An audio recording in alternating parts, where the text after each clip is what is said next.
शाश्वतोयम पुराणो न हन्यते हन्यमाने शरीरे।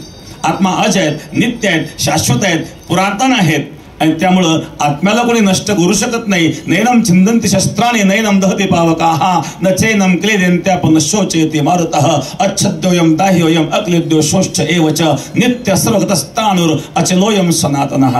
आत्म्याला कोणी मारू शकत नाही आणि देह कधीतरी मरणारच आहे। मग मरणाऱ्या देहाबद्दल शोक करण्याचं कारण नाही आणि जो मरतच नाही त्याकरता शोक करण्याचं कारण नाही। त्यामुळे मृत्यूची भीती आम्ही कधी आजपर्यंत बाळगली नाही आणि बाळगण्याचं काही कारणही नाही। आपलं कार्य आहे, संतांचं कार्य हेच असतं आणि जागृत करणं हे कार्य असतं। काय सांगू आता, संतांचे उपकार मज निरंतर जागविती, निरंतर जाग ठेवणं हेच संतांचं कर्तव्य असतं आणि आमचं कर्तव्याचं पालन करण्याचा आम्ही प्रयत्न करीत आहोत। आपण सर्वांनी या निमित्ताने अशाच प्रकारे जागृत राहावं आणि निश्चित आपल्याकडून